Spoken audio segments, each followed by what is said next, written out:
my mom wanted me to be a truck driver because that would mean I'd make $24,000 a year if I went to Truck Masters, and that would be twice what my father made.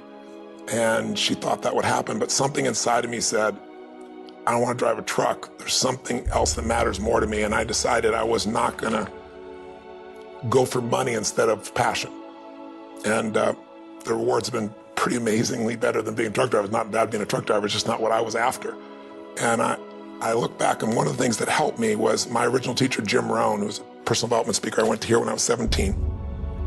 He said something the first time I heard him, and he said, you know, it's really simple. If you want life to change, you gotta change. If you want life to be better, you've gotta get better. It's the only way it happens. And luck will show up for people and it'll leave them. But if you're constantly improving who you are and what you give, game over. When people ask me, what does it take to be happy? I always tell them one word: progress. Progress equals happiness. Even if you're not where you want to be yet, if you're on the road, if you're improving, if you're making progress, you're gonna love it. You're gonna feel alive. On the other hand, it doesn't matter how successful you are, if you stop growing, you start dying inside. I've always had this belief: if you want to be successful at anything in life, never leave the sight of setting a goal without doing something that commits you to fulfillment. If you get, like, you're in state, right, when you do something. While you're in state, that's the time to commit yourself to something that makes you follow through.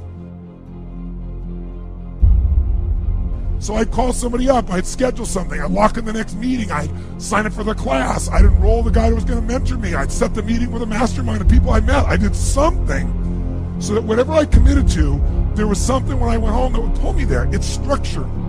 This could be the greatest time you ever live if you control what you focus on, if you find a more empowering meaning, and if you decide to model the actions of those who succeeded before you.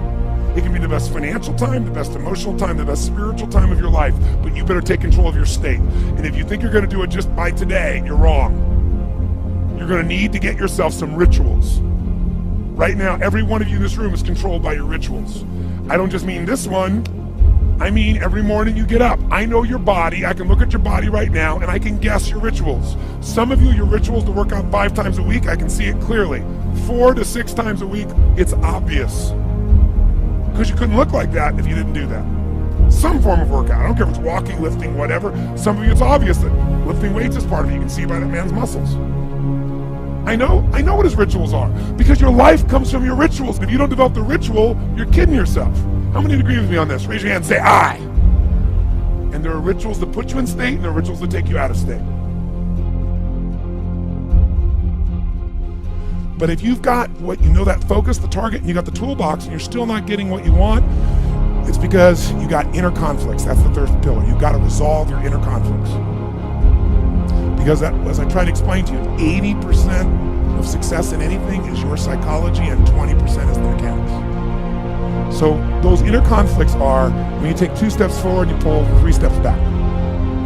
Right? When you say, boy, I'm totally committed to this, but you don't follow through. This is my expertise, the why guy part. Why? Why do you keep saying you want this? You have crystal clarity, you have the tools, and you're still not getting it? There's a conflict in you. Align your life with what is most important to you. And then once you are in a position where you're aligned, guess what you'll do? Take action. You won't have to work at it. When everything's in alignment, there's nothing pulling you away, boom, you go for it. Progress comes when you tell yourself the truth and you're able to feel the uncertainty and take action anyway. The thing that stops us all is fear. It's no surprise. Fear of failure, fear of rejection, fear of the unknown, fear of not looking good. And that fear we could translate into the simple thing of uncertainty. Now, when you look at someone who's incredibly successful, you look at someone who's truly a leader in their life or in their field, the one thing they have in common is they exude this sense of certainty. Now, where's that come from? Is it inborn? Are they lucky? Are things just going their way? No, great leaders know how to step in the uncertainty and bring the certainty to the situation. Most people in life, we really feel like the level of stress in our life comes to how much of life do you feel like you control, or how much does life control you? Do you tend to control more of what's going on, or events controlling you? It's very easy to have those events start to take control unless we take control of what's between our ears, our own mind. You see, what you and I focus on massively affects how we feel, whether we're thriving or surviving. If you focus on what you can't control, if you focus on the past, if you focus on what's missing from your life constantly, that pattern of focus will make you frustrated, overwhelmed, depressed. It won't even matter if you're taking antidepressants. If you keep focusing on what you can't control, what's missing from your life, you're going to feel depressed still. You can take as many antidepressants as you want. Focus equals power. If you want to thrive, you got to focus on what you can control. You got to focus on the difference you can make. You got to focus on what's already in your life that you're grateful for. So you got to find a story that's going to empower you to act. A story that's going to get you to find the breakthrough. Because otherwise, with a lousy story, you'll never find the strategy, or you'll come up with a reason why it's too expensive, you can't get there, you can't access it, or you'll even get the strategy and then half-assed apply it just so you can reward your story that says it doesn't work because I tried it. Resourcefulness is the ultimate resource. And if you don't have what you want, stop telling yourself the story because you don't have the money, you don't have the time. That's bullshit.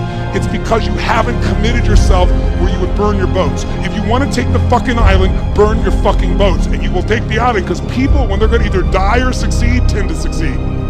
But most of us give ourselves a way out, and that's why we don't have what we want. I was thinking about where this journey began for me, my desire to serve. Every day before I get on stage, I do this thing to whip myself into a peak state, and then my last words are, use me, Lord. That's my prayer. And every day my goal is to be a blessing in people's lives. Just do more, give more, share more, create more. What you need will be there. It's like air. You don't stop to think about when you take a breath whether it'll be there or not. It's always going to be there. Yeah. You just got to do your part. Early in my life, one of my mentors, a man named Jim Rohn, said, Tony, all you have to focus on in your life is find a way to add more value than anybody else does, and you'll never have to worry about anything.